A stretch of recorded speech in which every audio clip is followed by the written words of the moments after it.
Torah 36, page 42 en bas, au-dessus de Aleph. Zeprinat achilat maror. Donc ici on va voir pourquoi on mange des herbes amères à Pessah, le soir du Seder. Zeremez le mashkatav sham Rabbeinu b'Maharal. Il dit ça fait allusion à ce que le Rebbe il a dit dans la Torah 36, Sheikar atava hiba me'akirat adamim abaim mitrol, que le quart de la ta'ava, c'est-à-dire tout le désir de l'homme, tout le besoin de plaisir, ça vient du fait que le sang il est impur, et ça vient du troll, ça vient de la rate. Shei marash chora, qui est la bile noire.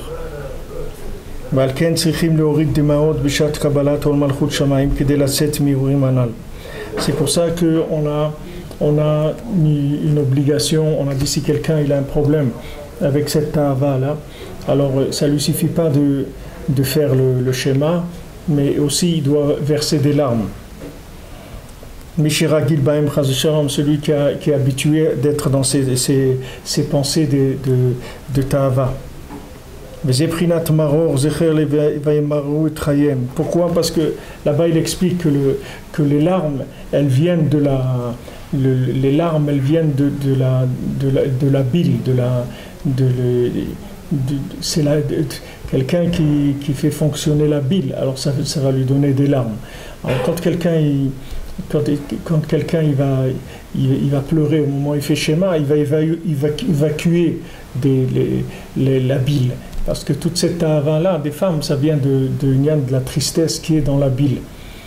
La bile, c'est l'endroit de la tristesse. Comme on dit à quelqu'un, tu te fais de la bile. Pourquoi tu te fais de la bile? Parce que la bile, dans le corps, c'est l'endroit de la tristesse. Et c'est là-bas où cette ta'ava-là, elle a c'est de là où elle prend son énergie. Si quelqu'un il est joyeux, il n'a pas cette ta'ava-là. Cette ta'ava, elle vient du manque de joie. Si quelqu'un il est toujours joyeux, ça ne s'approche pas de lui, ces choses-là. Maintenant, quand il est triste, alors c'est la... D'ailleurs, en hébreu, on ne dit même pas la tristesse, on dit la bile noire. Quelqu'un il est bémarashkora, quelqu'un il est dans la bile noire. On ne dit même pas on dit pas il est triste. C'est une expression en hébreu. On dit quelqu'un il est dans marashkora, c'est-à-dire dans la bile noire. Donc, comme maintenant cette bile noire, on peut l'évacuer, c'est-à-dire on peut évacuer toutes les choses impures qu'il y a dedans, parce que la bile, c'est ça d'après ce qu'on voit ici, c'est-à-dire moi je ne connais pas la médecine, mais d'après ce que je vois dans les textes, je suppose que ça fonctionne comme ça. C'est-à-dire la bile, c'est comme un filtre du sang. C'est-à-dire que quand il y a des impuretés dans le sang, ils restent là-bas dans la bile. C'est-à-dire tous les soucis qu'il y a dans le sang, ils se mettent ils se focalisent là-bas, dans la bile. Alors quand maintenant on pleure, quand on fait schéma en pleurant, alors on évacue la bile. Ça affaiblit cette ta'ava. Et c'est un moyen de se débarrasser de ça. Donc c'est pour ça qu'il fait un rapport ici avec l'herbe amère qu'on mange au Seder. Parce que la bile c'est amer, c'est quelque chose d'amer. Comme c'est écrit qu'ils nous ont rendu la vie amère en Égypte. C'est-à-dire que c'est cette ta'ava, c'est-à-dire qu'est-ce que c'est Mareru et Trayem qui nous ont rendu la vie amère?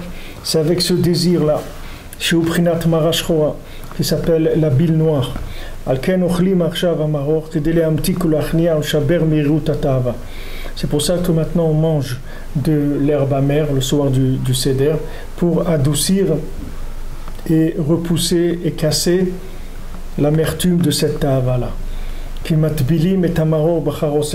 On trempe le maror dans le charoset, Shu Prinat Chas Rout, comme on kavanot. Qu'est-ce que c'est maintenant le mot charoset?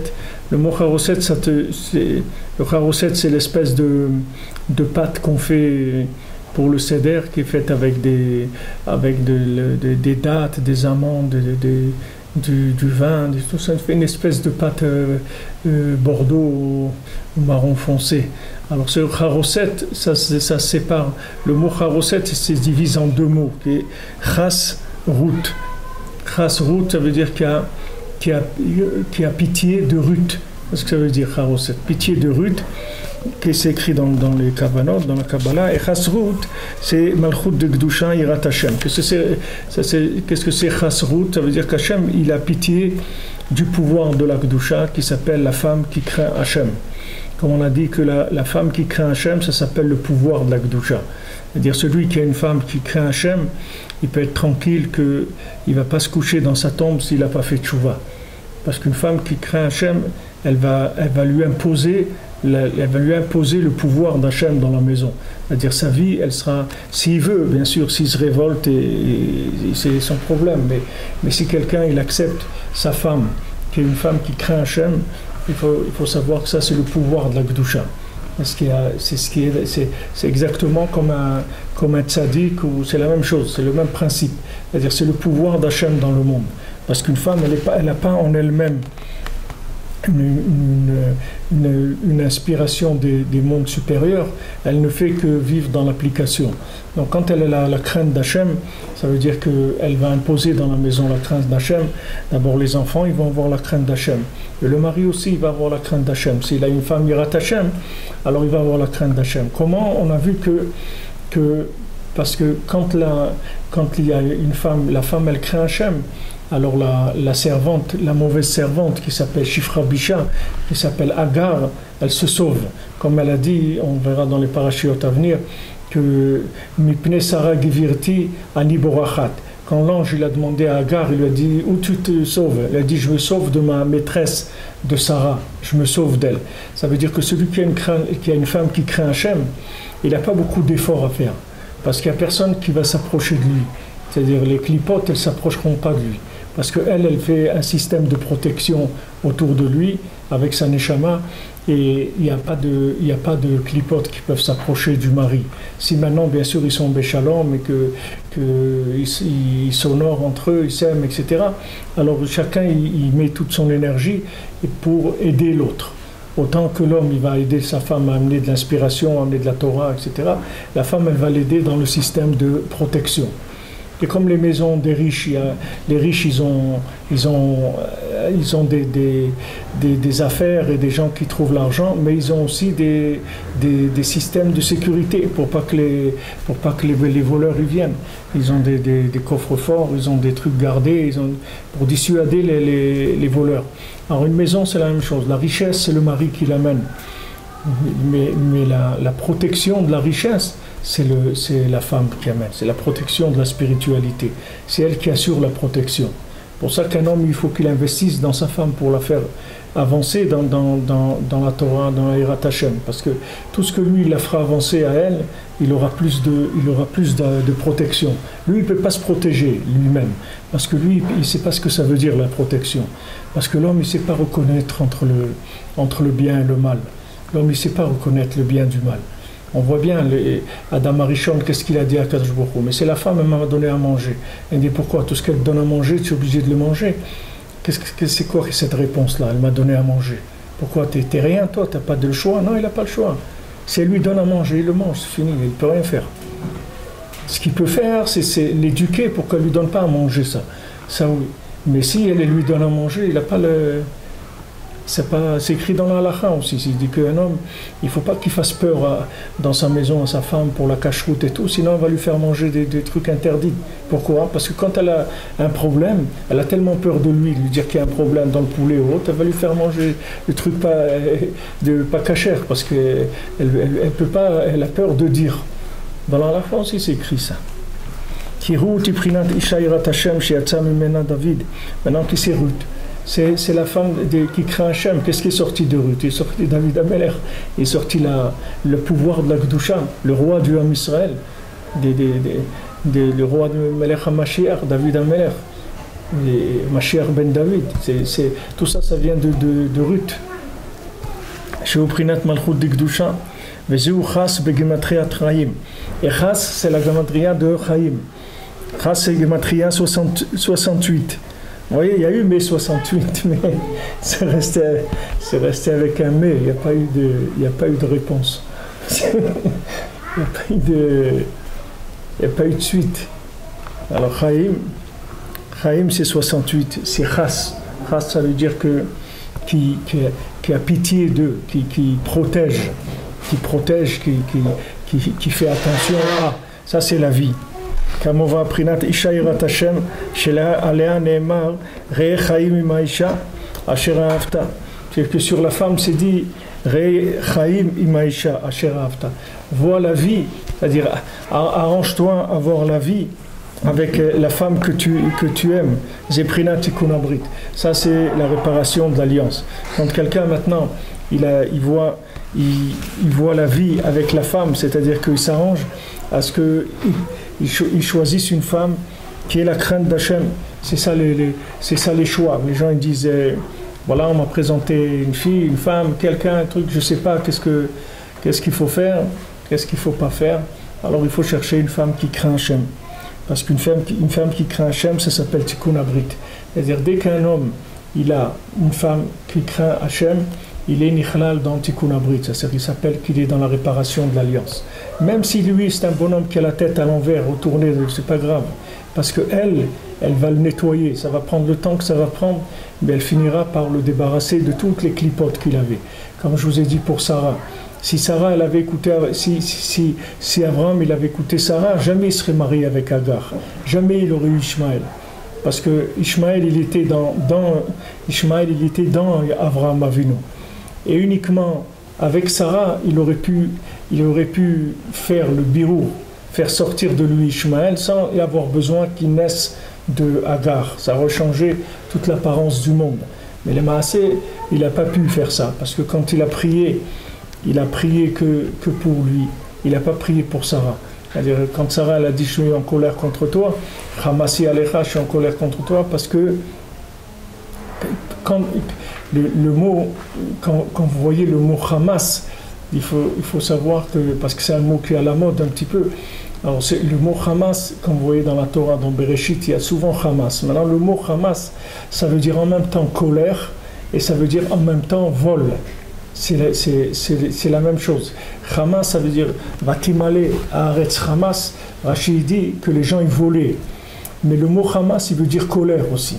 C'est-à-dire quand quelqu'un est en colère, quand Sarah elle a dit Hamasi Alecha, que je suis en colère contre toi, mais c'est une colère qui vient de la frustration du vol de ce qui revient à la personne. C'est ça le mot Hamas. Quand elle lui a dit Hamasi Alecha, je suis en colère sur toi, ça veut dire que maintenant je suis en colère parce que tu m'as volé ce qui me revient. C'est ça ce que ça veut dire. Les deux mots ils sont liés. C'est-à-dire que c'est en même temps du vol, en même temps de la colère qui vient de la frustration d'avoir été volé de ce qui lui revient.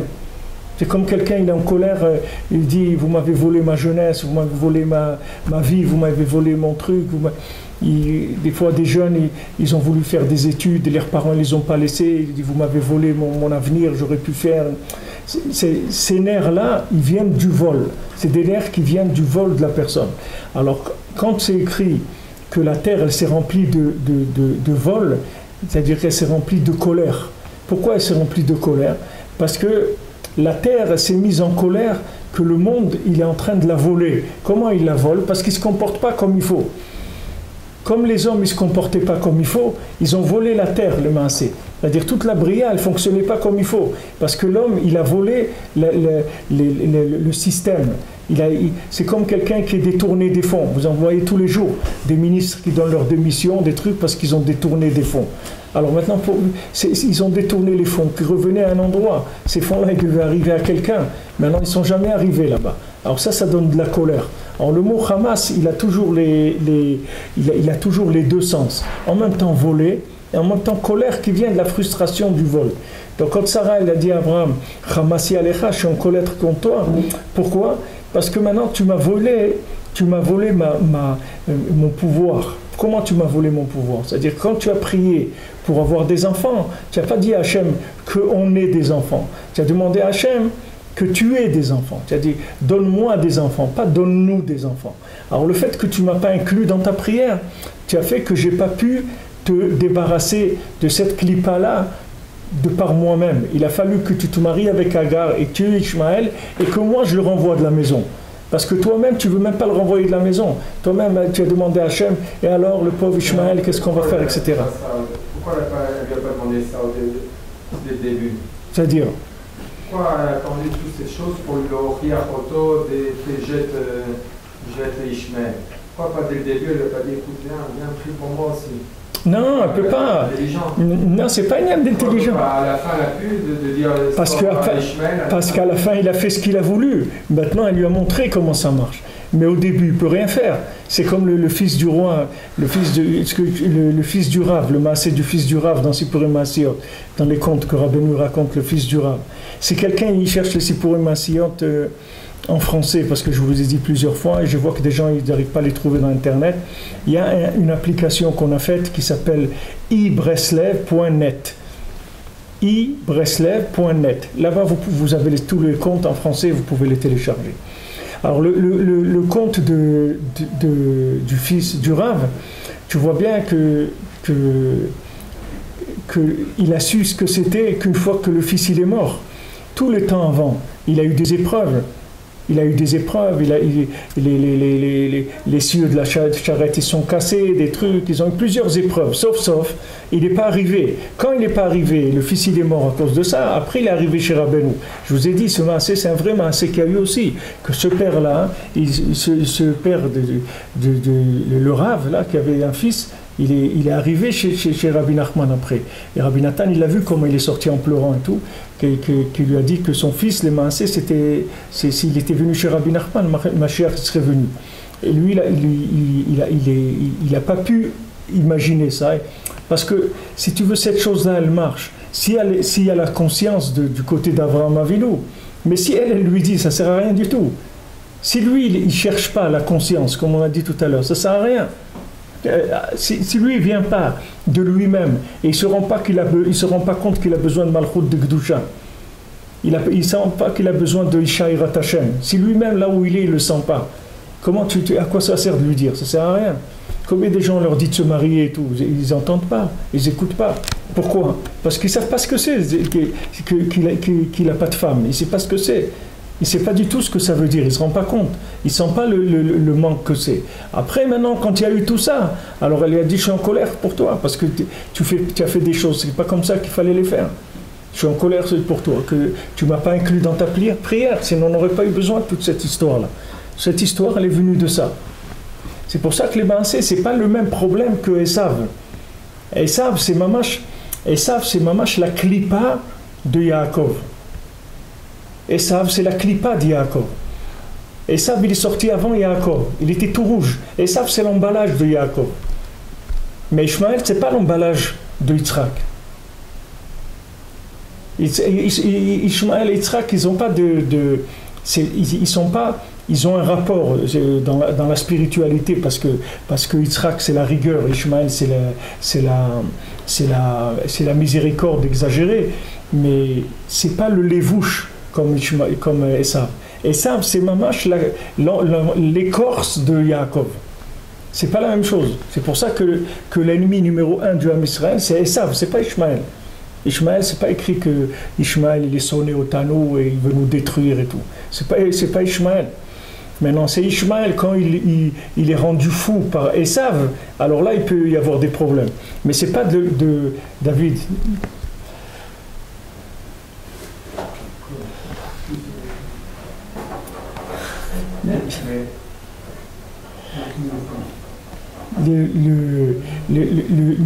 Notre ennemi, c'est Esav, c'est pas Ishmaël.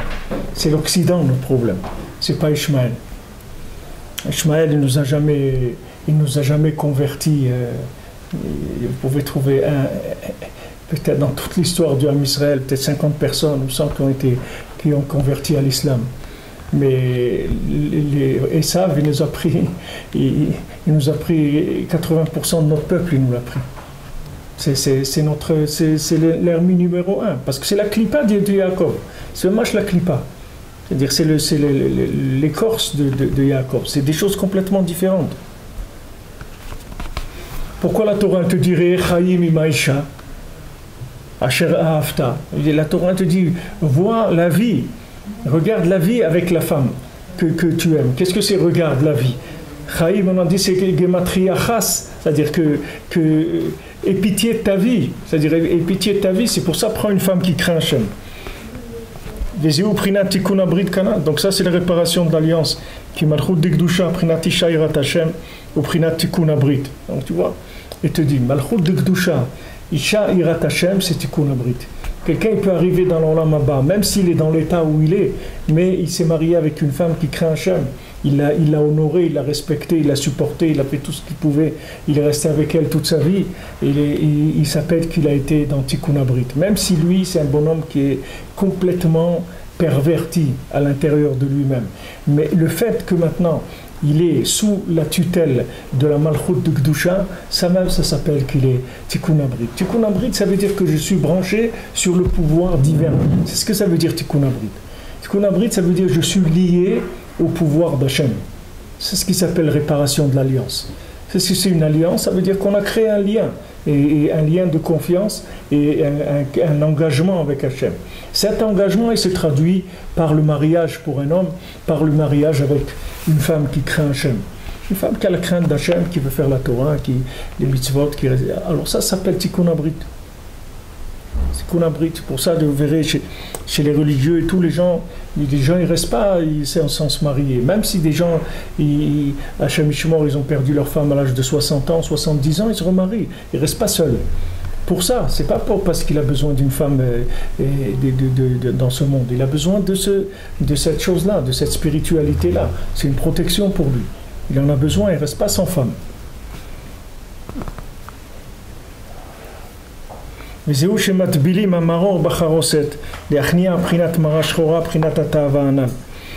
c'est pour ça qu'on trempe le maror dans le charoset. C'est-à-dire on trempe l'amertume de cette ta'ava. C'est-à-dire on prend la marashchora, c'est-à-dire cette bile-là, et on la trempe dans le charoset, dans chasrout, c'est-à-dire dans malachut de Gdusha, pour adoucir la malchut de Gdusha, c'est-à-dire pour adoucir cette mériroute avec malchut de Gdusha, avec le pouvoir de la Gdusha. Alors les gens dans leur vie, ils croient que c'est le contraire, c'est-à-dire que les gens, comme je vous ai dit hier, c'est écrit dans Rashi que Hachem lui a fait Ezer Kenegdo, et Rashi dit les ilachem, c'est-à-dire que la femme, elle va lutter, elle va se battre, elle va faire la guerre avec cette mauvaise servante-là qui tourne autour de l'homme. Parce que tout homme, il a cette mauvaise servante qui tourne autour de lui. C'est-à-dire cette Shifra Bisha, cette clipa-là, de Lilith, là, cette clipa, elle tourne autour de tous les hommes.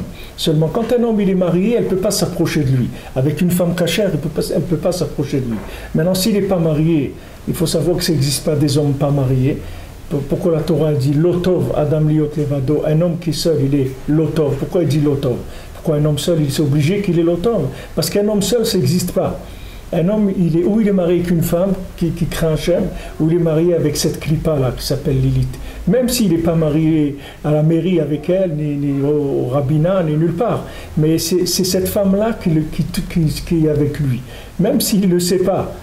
Mais il n'y a pas d'homme qui n'est pas marié. Il y a un homme qui est marié avec une femme cachère ou un homme qui est marié avec cette clipa-là. Alors maintenant, dès qu'il est marié avec une femme cachère, cette clipa, elle s'en va, elle le laisse tranquille.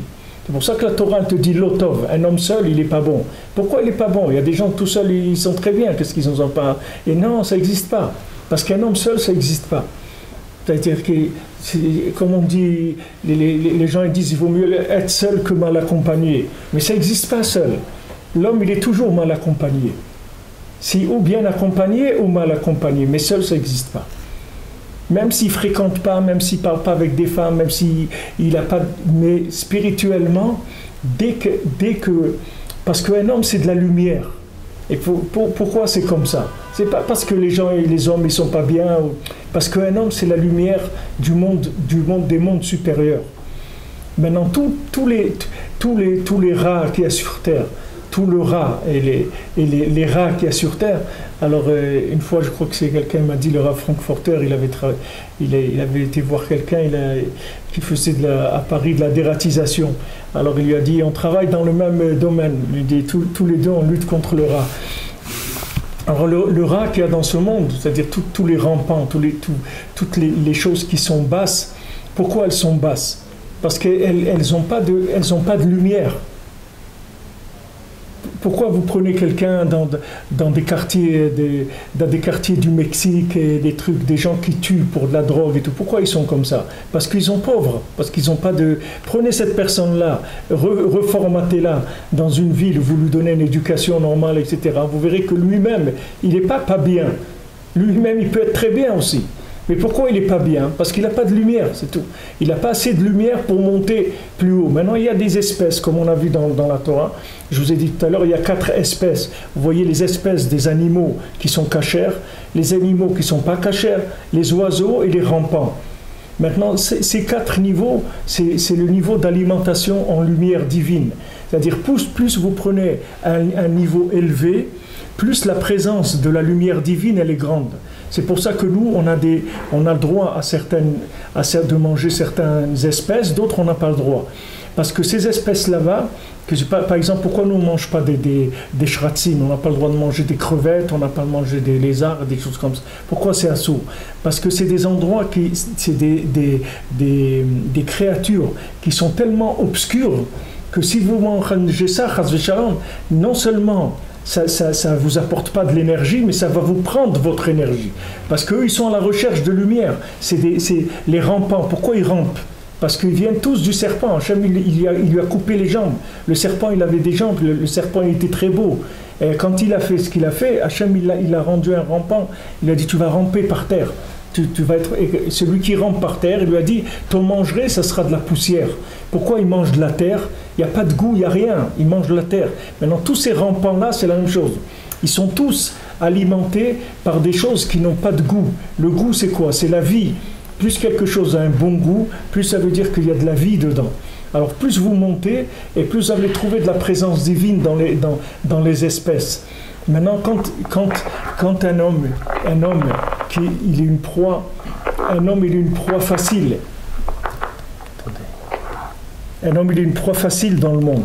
Pourquoi? Parce qu'un homme, c'est comme si vous prenez un camion de la Brinks et imaginez que vous avez un camion de la Brinks qui, au lieu que ce soit qu'il y ait des gens dedans avec des armées et tout, vous avez un camion de la Brinks, c'est Google, la voiture Google, avec des caméras et des trucs, il n'y a pas de conducteur dedans. Le camion de la Brinks, il roule, il est plein d'argent et il roule tout seul. C'est sûr que les gens, ils vont lui tomber dessus tout de suite, ils vont le voler, parce qu'il n'est pas protégé. Alors maintenant, un homme, il faut savoir que c'est une valeur. C'est pas qu'il est mauvais. Il ne faut pas croire que l'homme il est mauvais. L'homme il est bon. L'homme dans ce qu'il est, dans sa nature, il est bon. Et c'est justement parce qu'il est bon qu'il est attaqué par les forces négatives. Quelqu'un qui n'a pas du bien en lui, il n'est pas attaqué par les forces négatives. Il peut sortir avec une charrette et truc, il n'y a personne qui va faire un hold-up. Les hold-up, on fait les camions de la Brinks, c'est pas des gens qui sont sur une charrette. C'est une charrette et c'est qu'est-ce qu'il va lui voler? Il va trouver un vieux sandwich dedans qui a une semaine, qu'est-ce qu'il va faire avec? Et le camion de la Brinks, c'est ce qu'il est chargé en énergie. Un homme, il représente de la spiritualité. Il est chargé en énergie spirituelle. Donc il est l'appât de toutes les forces négatives. Donc un homme seul, ça n'existe pas qu'il n'est pas attaqué par la Touma. Ça n'existe pas. C'est impossible. Même des grands tzadikim, quand on voit Nadav et Avihu, ils sont morts parce qu'ils ont voulu faire Avodat Hashem, mais ils n'étaient pas mariés. Il n'y a pas, même n'importe quel homme, il est une proie facile pour la Klippa. Parce que l'homme, il n'a pas de bina. La bina, c'est la force de distinction. L'homme, il ne distingue pas, il ne voit rien. Parce que l'homme, il n'est pas de ce monde. C'est l'être qui est le plus proche des mondes supérieurs. C'est la créature qui est la plus proche des mondes supérieurs. C'est pour ça que c'est un homme, il travaille sur lui et il devient un tzaddik, il passe plus dans l'autre monde que dans celui-là. Mais tant qu'on est ce qu'on est, il faut savoir qu'on est une proie que tout le monde nous veut du mal.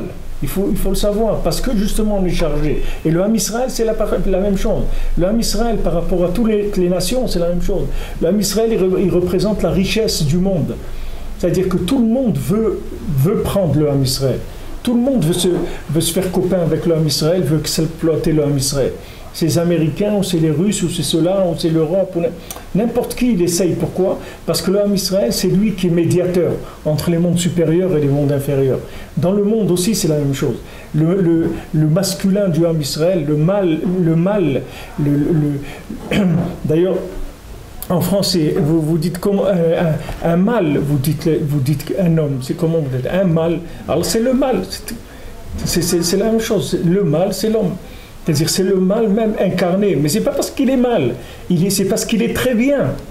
Parce que s'il était mal, personne ne s'approcherait de lui. Mais justement parce qu'il est tellement bien, alors tout le monde veut le prendre.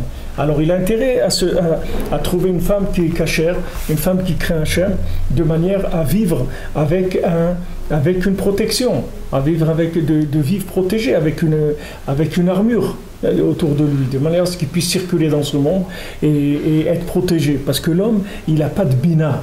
Il faut savoir que l'homme, il n'a pas de bina. S'il n'y a pas de bina, la bina, c'est ce qui permet de distinguer. La mida de la bina, c'est la distinction. C'est pour ça qu'on fait, que les Chazal disent, on fait dans Atachonen la dam da'at, c'est là-bas on fait la avdala. Parce qu'il dit, s'il n'y a pas de da'at, d'où la personne, elle va faire la avdala. D'où elle va faire la différence entre ça et ça. Si quelqu'un maintenant, il est seul, il n'a pas de da'at, il a de la chokhma, un homme, il n'a pas de da'at. Mais si un homme, il est marié, alors il a du da'at. C'est plus de la chokhma, c'est du da'at, c'est-à-dire qu'il a une conscience réelle des choses. Et il peut se protéger, et il peut circuler dans ce monde sans se faire attaquer. Mais sinon, l'homme, il est attaqué en permanence.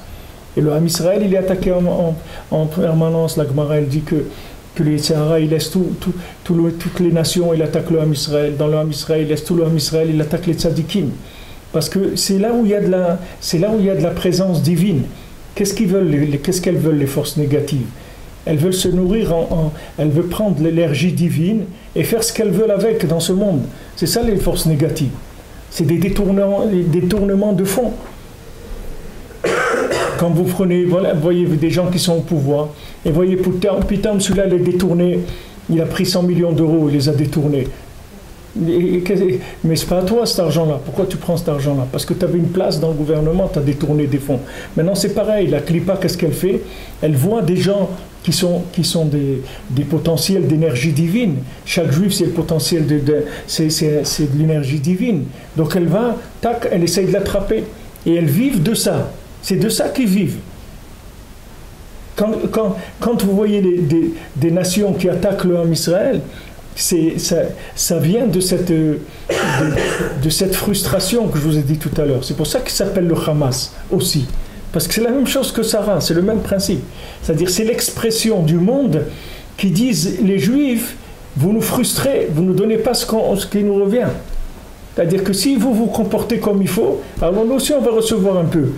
Si vous faites ce qu'il faut, alors Hachem il amène la pluie, il amène la bracha dans le monde, etc. Et nous aussi on va avoir. Mais le fait que vous faites pas attention à ce que vous faites, ça fait que nous, derrière, on ne reçoit pas ce qu'on doit recevoir. Alors ça s'appelle le Hamas aussi, c'est le même principe. C'est ça vient du même problème. Toute cette violence, toute cette chose-là, ça vient de la frustration. C'est pas de la... Ils n'ont aucun intérêt, ces gens-là, à faire ça.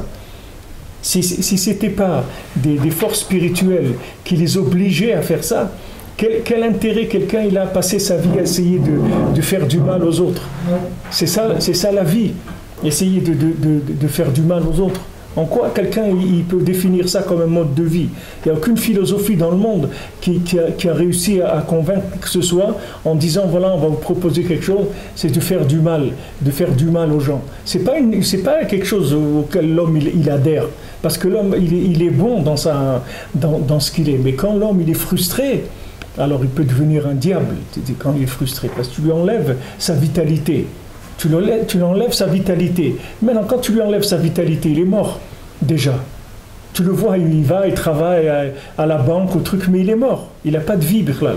Donc quand la personne elle se rend compte qui est-ce qui lui enlève sa vitalité, alors là, ça commence la guerre. Commence les nerfs et à attaquer, à faire du mal, etc. Mais les responsables, c'est toujours ceux qui sont les distributeurs, ceux qui sont devant. C'est eux qui sont responsables. C'est le même problème que Sarah, elle a eu avec Abraham, c'est le même problème qu'on vit aujourd'hui. C'est la même chose. Mais au lieu que ça s'appelle Sarah, ça s'appelle... Elle-même, elle a dit « Hamasi alecha », je t'ai envoyé mon Hamas sur toi. C'est elle qui l'a dit. C'est Sarah qui a dit ça. Mon Hamas, je te l'ai envoyé sur toi. C'est-à-dire, c'est elle qui envoie ça. C'est même pas croire que c'est eux. Il y aurait quelqu'un qui a envie de vivre ça. Bémet, c'est un plan de vie, ça. C'est un plan de vie. Voilà, il leur propose des visas pour aller dans le monde, etc. Pour aller vivre, entre guillemets, normalement, n'importe où dans le monde. Qu'est-ce que vous faites là? Dans la pauvreté, la guerre, c'est pas une vie. Ça sert à quoi? Ça sert à rien. Mais il y a une force qui vient, qui est la force qui provient de la frustration. Quand vous frustrez les mondes inférieurs, alors ils sont affamés. Et pour ça que vous verrez aussi, dans le monde, vous verrez plus vous descendez dans les espèces, et plus vous voyez qu'ils attaquent l'homme. Les espèces qui sont en haut, elles n'attaquent pas l'homme. Si vous prenez les moutons, les trucs, ils n'attaquent pas des hommes pour les manger. Ils n'ont pas du tout ça, ils n'attaquent pas l'homme. Mais quand vous descendez dans des espèces qui sont plus basses, vous verrez qu'elles deviennent beaucoup plus féroces et beaucoup plus... Ils veulent même manger la chair humaine. Quand c'est des espèces, des reptiles, etc., qui veulent détruire le... D'ailleurs, c'est une des clalotes aussi qu'Adamarish qu'on a reçues. C'est-à-dire que Hachem, quand il a maudit le serpent et tout, il lui a dit, l'homme, il va t'écraser avec son talon et toi, tu vas le mordre. Et toi, tu vas le piquer au talon. C'est-à-dire, l'homme, il essaie d'écraser le serpent avec son talon et le serpent, il essaie de piquer l'homme au pied. Ça veut dire que maintenant, les pieds, c'est toute la concrétisation du pouvoir d'Hachem. C'est-à-dire, quand est-ce que le pouvoir d'Hachem il se réalise? C'est quand il descend dans les niveaux les plus bas et il arrive à régner dans les mondes les plus bas, qu'il est reconnu par les mondes inférieurs.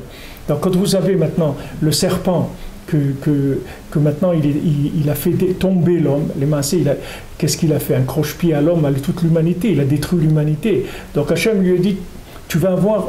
Entre toi et lui, tu seras toujours en guerre. C'est-à-dire, qui est-ce qui va prendre la place? Ça serait une guerre entre vous. Lui, il va t'écraser avec son talon, toi, tu vas le piquer au talon. C'est-à-dire, lui, il va t'écraser avec son talon. Ça veut dire que s'il arrive à faire descendre la shrina, s'il arrive à faire descendre la présence divine dans les niveaux inférieurs, c'est-à-dire dans tout ce qui est dans ce monde, la parnassa, le manger, etc., s'il fait descendre la shrina, avec ça, il va t'écraser. C'est-à-dire, il va écraser le mal. Le serpent. Et si maintenant, et toi, tu vas essayer de le piquer au pied, c'est-à-dire tu vas essayer de le dévier quand il rentre dans le monde de l'action.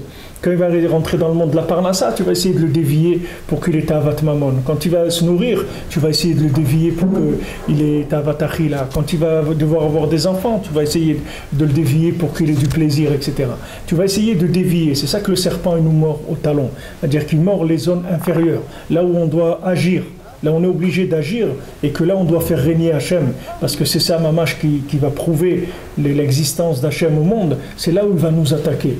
Donc, il faut voir le monde comme une stature. C'est une stature comme un corps complet. Et les parties, elles sont en guerre en permanence. C'est-à-dire qu'il y a des guerres pour prendre les choses. Et l'homme, c'est la personne la plus vulnérable qui est sur Terre, c'est l'homme. L'être le plus vulnérable qu'il y a sur Terre, c'est l'homme.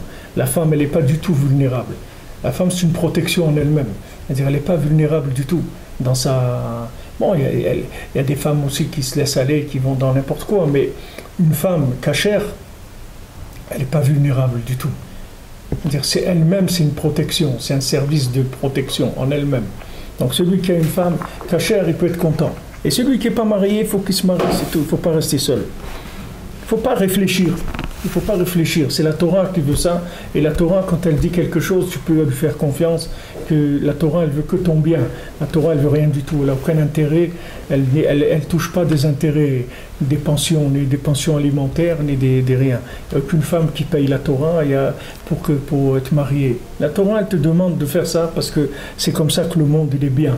C'est comme ça que le bien, il peut venir dans le monde. Une femme, elle a besoin d'un mari, un mari, il a besoin d'une femme.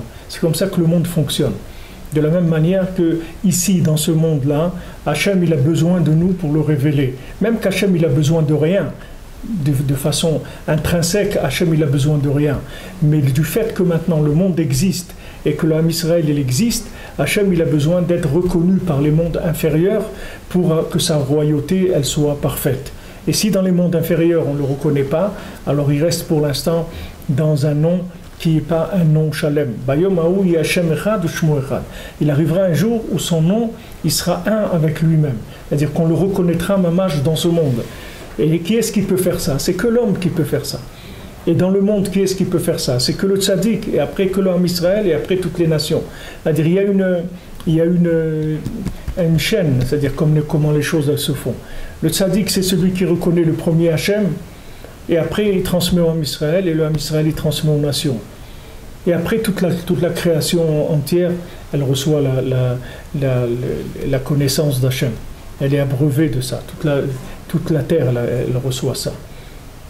Mais il faut que les premiers se bougent, c'est-à-dire c'est les premiers qui sont les distributeurs. C'est pour ça que nous, on doit fournir au monde la connaissance d'Hachem. D'abord par notre comportement, et ensuite par la diffusion de la parole d'Hachem pour la mettre au service de ceux qui cherchent. Alors maintenant, la marachrora, de cette bile-là. Quand est-ce que quelqu'un se fait de la bile? Quand est-ce que quelqu'un il est triste? C'est quand quelqu'un il est seul, c'est-à-dire il est plus connecté à Hachem. La connexion à Hachem, ça donne de la joie. Quand quelqu'un il est connecté avec Dieu, il a de la joie. Quand quelqu'un il est seul, il n'y a pas de joie. Pourquoi maintenant la Torah elle dit que celui qui est charoui bli isha, il est charoui bli simcha. Pourquoi on dit un homme qui n'a pas de femme, il n'a pas de joie? Pourquoi? Il y a des femmes, elles enlèvent la joie de l'homme. C'est pas qu'elles lui donnent de la joie. Il y a des gens, ils étaient joyeux avant de se marier, depuis qu'ils sont mariés, ils ont une tête d'enterrement comme ça. Mais Afal Piken, c'est pas ça, ce qu'il avait avant de se marier, c'est pas ça la joie. Ça s'appelle pas de la joie. La joie, c'est la connexion avec Hachem. C'est ça la joie. C'est sûr, si quelqu'un il n'a pas envie de se connecter avec Hachem et il est marié, alors il va être malheureux tout le temps. Parce que sa femme elle va le connecter avec Hachem et lui c'est pas ça qu'il veut. Donc c'est sûr qu'il va être malheureux. C'est ça qui fait que l'homme il est malheureux quand il est marié. Mais si un homme cherche la connexion avec Hachem, quand il est marié, il est heureux. Même si sa femme elle lui fait des reproches, elle l'embête, elle l'énerve, tout ce qu'on veut. Le Icar c'est la connexion, c'est ça qui donne de la joie. C'est pour ça que la Torah te dit, sans femme il n'y a pas de joie. Tu peux pas, parce que tu peux pas voir Hachem. Sans femme, tu peux pas voir Hachem. Même les plus grands, je vous ai dit, Nadav et Abihu, des plus grands, des tzadikim, les plus grands tzadikim du monde, ils peuvent pas. On peut pas rentrer chez Hachem si on n'est pas marié. Un davar kazé. Vous voyez le Kohen Gadol, Yom Kippourim, on le surveille, on lui prépare une autre femme. Au cas où sa femme elle meurt, on dit est-ce qu'il faut lui préparer une autre femme? Et quel rapport? Maintenant il est au Beth Amikdash, il fait la voda de Yom Kippour. Qu'est-ce que tu veux lui préparer une autre femme? De toute façon, c'est pas pour avoir des rapports, il n'a pas le droit d'avoir des rapports avec sa femme à Yom Kippour. Qu'est-ce qu'il y a besoin? Non, il faut, pour qu'il rentre dans le Kodesh HaKodashim, il faut qu'il soit marié, sinon il ne peut pas rentrer. Sinon il rentre, il meurt tout de suite. Il ne peut pas rentrer. Donc les Chachamim, ils ont pensé, est-ce que maintenant on doit préparer une autre femme au cas où sa femme elle meurt, quand lui, imaginez-vous que juste avant qu'il rentre, sa femme elle meurt, donc maintenant il n'a pas de femme, c'est-à-dire ça y est, il a perdu c'est le fusible, il a sauté, il n'est plus connecté, il ne peut pas rentrer dans le Kodesh HaKodashim. Donc les Chachamim ils disent peut-être il faut préparer une femme de remplacement, au cas où sa femme elle meurt, qu'il ait tout de suite une autre femme. Pour vous dire jusqu'où ça va, c'est-à-dire que c'est des concepts spirituels, c'est pas question de elle me fait bien à manger ou elle repasse mes chemises ou pas, c'est pas ça c'est un concept spirituel, c'est-à-dire c'est l'ouverture d'une connexion vers la réalité de la présence divine dans le monde. C'est pour ça qu'on a besoin d'une femme. C'est pour réaliser qu'il y a Hachem dans le monde. C'est pour ça que l'homme, il a besoin de sa femme. Et la Torah entière, elle est basée sur ça. Vous prenez Bereshit, maintenant on est dans Bereshit, et vous prenez Noah, regardez tout ce qui s'est passé, regardez comment le monde, il s'est fait, avec quel labyrinthe le monde, il a pris pour arriver à se construire. Maintenant, il y a des principes qui sont simples. Et cette marachora, c'est-à-dire cette tristesse, c'est la tristesse de celui qui ne voit pas Hachem. Parce que celui qui voit Hachem, il est toujours joyeux. Il n'y a personne qui voit Hachem et qui n'est pas joyeux. Là, de voir Hachem, David Ameler, vous voyez, à chaque fois Hachem, il lui demande, qu'est-ce que tu veux, David? Il dit, moi je veux rien. Moi je veux rien du tout. Moi, je viti bebet Hachem kol yom chayai, lachzot beno an Hachem, moi, qu'est-ce que j'ai besoin? Moi, de rester dans la maison de Dieu toute ma vie, de vivre avec Dieu, c'est tout ce que je veux. C'est ça que je veux. Pourquoi? Parce que David, c'est la malchoute. David, c'est le pouvoir d'Hachem. C'est le pouvoir d'Hachem Mamash. C'est le malchoute d'Ikdusha. Si vous voulez, entre guillemets, c'est la femme parfaite. C'est-à-dire, c'est le pouvoir d'Hachem Mamash. C'est un homme qui s'est annulé complètement à Hachem. Il est devenu Mamash, la femme d'Hachem dans ce monde. C'est comme c'est écrit pour Moshe Rabbeinu. Vous voyez Moshe Rabbeinu, Hachem il lui a dit tu vas maintenant toi pour Amod il m'a dit tu vas rester ici avec moi. Comme ça il lui a dit Hachem. Pourquoi? Parce que Moshe Rabbeinu il est arrivé à un niveau de révélation d'Hachem qu'il pouvait plus avoir lui-même une femme dans ce monde parce que lui-même il est devenu la femme d'Hachem. Comme Hachem lui a dit tu restes ici avec moi, il lui a dit, les Mefarshim disent à partir de ce moment-là, il n'avait plus le droit d'avoir de femme. Pourquoi? Parce qu'il était devenu la femme d'Hachem, Mamash, c'est-à-dire que c'était le représentant d'Hachem, c'est-à-dire ce qu'une femme normale elle est dans le monde, alors Moshe Rabbeinu il est devenu ça. C'est pour ça que vous voyez aussi Yosef Hatzadik, s'il n'avait pas eu une épreuve pour être ce qu'il a été, il fallait qu'il ait eu une épreuve dans ce domaine-là. Quand il a eu l'épreuve avec la femme de Potiphar et qu'il a résisté, c'est comme ça qu'après il est devenu Meler sur Mitzraïm et qu'il a donné à manger à tout le monde et qu'il a rapproché ses frères, etc. Le déclenchement de tout, c'est venu par là. C'est-à-dire, c'est cette chose-là. Alors un homme triste, c'est un homme qui ne voit pas Hachem, c'est tout. Rabbeinu dit, un petit enfant, vous voyez, il joue avec des trucs, il a des trains électriques, des ignanim et tout. Dès qu'il voit sa maman, il laisse tous ses jeux et il court vers sa maman. C'est-à-dire tous les jeux, c'est parce qu'il manque de sa maman, c'est pour ça qu'il joue. Maintenant, montrez-lui sa maman, il ne joue plus. Un enfant, il préfère être dans les bras de sa maman que de jouer. Un enfant, vous voyez un petit bébé, le plus grand plaisir qu'il a, c'est que vous le prenez dans les bras. C'est pas que vous lui donnez des petits trucs en plastique. Quand vous lui donnez des trucs en plastique, il joue avec. Mais essayez de le prendre, vous verrez que toujours il jettera le jouet pour aller dans les bras de sa mère. Parce que dès qu'il voit sa mère, ça y est, tous les jouets, il n'en a plus besoin. Un homme, c'est pareil. Pourquoi il joue? C'est parce qu'il ne voit pas Hachem. S'il voyait Hachem, il ne jouerait plus. Il aurait plus, il ne va pas aller faire la queue pendant 3 jours pour acheter l'iPhone 6. Il est pas, quand il viendra, c'est tout. Il ne va pas rester debout là-bas 8 heures pour acheter un téléphone. Il n'est pas malade. Pourquoi il fait ça? Pourquoi quelqu'un il fait ça? Parce qu'il n'a pas de lumière, c'est tout. Il vit sans lumière, il vit d'obscurité totale. À chaque fois qu'il y a un nouveau jouet, il dit un nouveau jouet, enfin je vais pouvoir m'amuser. Combien de temps? 1 heure, 2 heures, 1 jour, 1 semaine? Après ça, il retombe dans sa tristesse. Parce que cette tristesse, on ne peut pas l'enlever. Cette tristesse, elle s'en va que le jour où on voit Hachem. Alors maintenant, on nous dit si on a la bile qui est infestée par ces poisons-là, qui est empoisonnée, alors il faut pleurer dans le schéma. Parce que le schéma, c'est le moment où on va voir Hachem. On va s'inclure dans les Shvatim, dans les 12 Shifteka. C'est au moment où on va faire le schéma. C'est les 12 mots, comme on a dit, de Shema Israël, de Baruch Shem. Quand on va faire ça, si maintenant on a une bile qui est trop chargée en tristesse et en désir des femmes, c'est la même chose. C'est-à-dire qu'un, ça entraîne l'autre. Quand quelqu'un il voit ça, il faut qu'il verse des larmes. Parce que quand il verse des larmes, c'est comme s'il fait la vidange de sa bile. Il vidange la bile. C'est-à-dire tout ce qui sort de là-bas, ça lui fera que d'être moins triste après. Et Rabbeinu dit, quand ça vient du côté de la Kedusha, tu verras qu'après avoir pleuré, tu vas être joyeux. Il faut qu'il ait pitié de soi. Hein? Moi j'ai compris qu'il faut qu'il ait pitié de soi. Qu'il ait pitié pour pouvoir pleurer, ouais. qu'il ait pitié de lui. Grâce à sa grâce à Allah, à la Chaim Shelo. C'est sa Mahashora, de tout la galoute qu'il a passé, c'est lui qui est. Oui, il est grâce à l'Atzmo, oui. Ça lui a construit sa Mahashora. Maintenant, il faut qu'il se batte contre sa Mahashora. C'est vrai, ce que tu dis, je l'ai vu écrit, ce que tu dis là, je l'ai vu écrit sur ça. Il dit là-bas parce que tu dis comment quelqu'un il va pleurer? Pourquoi c'est pas un bouton? Tu as un bouton pleurer que quand tu arrives du schéma, tu dis attends 2 secondes, j'appuie sur le bouton et ça. Comment on va faire pour pleurer dans le schéma? Et alors il dit ce qu'il dit maintenant, c'est dire qu'il ait pitié de lui, qu'il dit ça y est, j'en ai marre.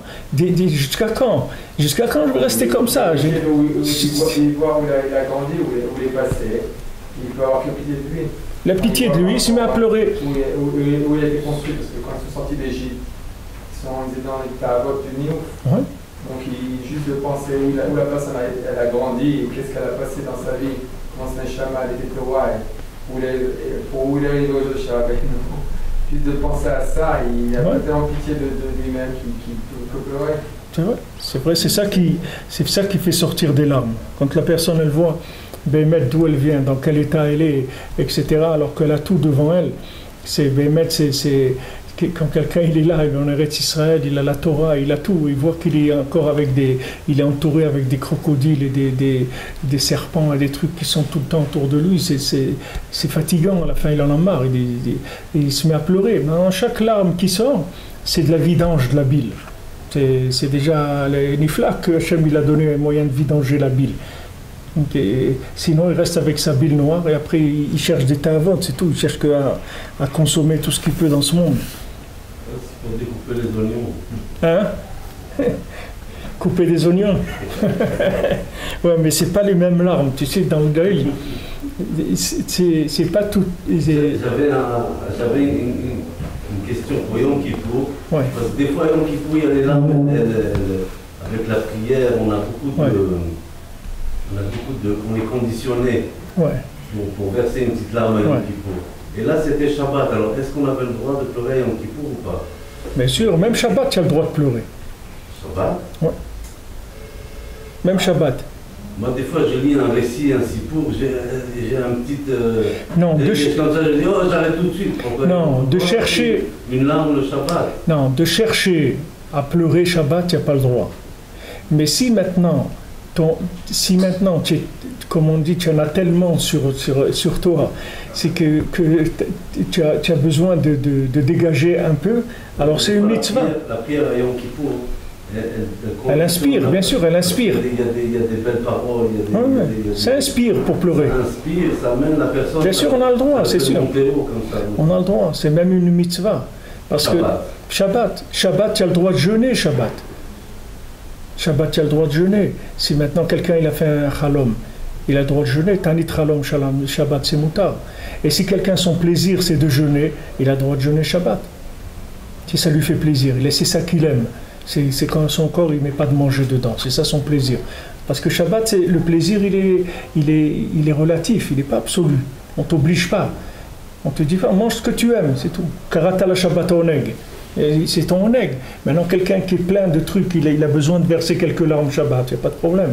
Mais chercher à lire des choses qui vont te faire pleurer, ça, tu n'as pas le droit. D'aller chercher à provoquer ça, non. Mais si de toi-même, tu as un besoin de pleurer, alors tu pleures, il n'y a pas de problème. Au contraire, c'est une mitzvah. C'est la différence entre les larmes de Esav. Si tu veux on dit Esav aussi, il a pleuré. Mais de quoi il a pleuré, Esav? Il a pleuré que Yaakov lui a volé les brachot, il lui a volé la malchoute. C'est de ça qu'il a pleuré. Tu comprends? Et ces larmes-là, même que c'est de Esav et que c'est des larmes négatives, on les paye jusqu'à aujourd'hui, ces larmes. C'est quelques larmes qu'il a versées là, on les paye quand même. Parce que le fait qu'il a pleuré parce qu'il n'a pas eu la bracha de Yaakov, ça fait que jusqu'à aujourd'hui, nous, on paye le prix de ces larmes-là. Mais il faut savoir qu'il y a des canaux dans les yeux, que ce n'est pas du même endroit que ça vient toutes les larmes. C'est-à-dire il y a plusieurs robinets. C'est comme tu vas dans un endroit, tu as des robinets, hein, il fait du coca, là, du Pepsi, là, du soda et tout. Dans l'œil, il y a plusieurs robinets. Et quand les larmes elles sortent, elles ne sont pas du même endroit. C'est-à-dire les tuyaux, c'est pas les mêmes. Il y a un tuyau qui va de la bile jusqu'à l'œil qui fait sortir des larmes. Mais il y a des larmes de nerfs, il y a des larmes de joie, il y a des larmes de manque, de frustration. Il y a beaucoup de sortes de larmes. Mais les larmes qu'on parle ici, c'est qui sortent de la Marashora, comme il dit que le bonhomme, il en a marre de ne pas voir Hachem, d'être dans l'obscurité. Il veut voir Hachem. Et c'est ça qui le fait pleurer. Alors ça dégage, ça fait la vidange de la Marashora. C'est l'âme de la Tchouva aussi. C'est ça quand on dit qu'il faut faire un petit peu de faire Tchouva. Oui, il y a une Tchouva Shlema, c'est de verser ces larmes-là, de ne pas être connecté à Hachem. C'est pas des larmes, c'est un peu ces mêmes larmes-là en fait.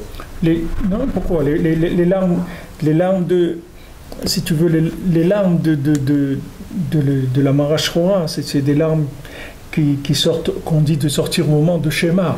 C'est-à-dire que tu dis Shema Israël, Hachem Elokeinu, Hachem Echad.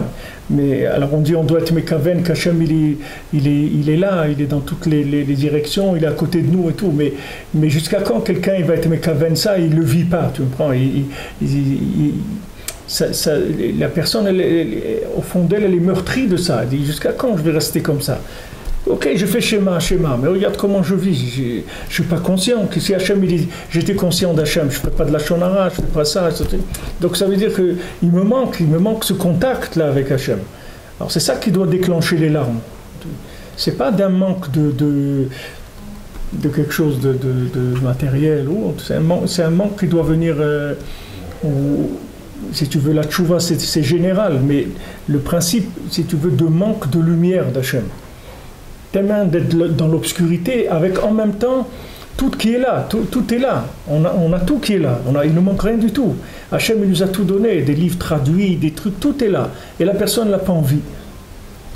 Ou quand elle fait, elle sent rien, elle n'a pas envie de continuer, elle fait un petit peu, et c'est tout. Elle n'a pas le goût des choses, c'est ça qui fait pleurer. C'est de là que ça doit venir. Parce que tout ce qui nous fait qu'on ne voit pas, c'est parce qu'on est connecté sur autre chose. Comme la radio, elle est sur un truc, une longueur d'onde, elle n'est pas sur une autre, c'est pour ça que tu entends ça. Tu vois, il entend des voix des ténèbres là-bas, parce qu'il est branché sur ça, c'est tout. Alors d'un côté, il veut voir Hachem, il veut s'en sortir, et d'un autre côté, il est connecté là où il est connecté. Alors il en a marre de vivre comme ça. Il n'a pas d'avoir ces deux vies là en même temps. C'est-à-dire, il n'a qu'une seule vie, mais les massés, il est déchiré en deux. Et qu'il veuille ou non, c'est comme ça. Bon, il est 1h, on va arrêter parce que ça, je vais recommencer un autre sujet. Ça commence.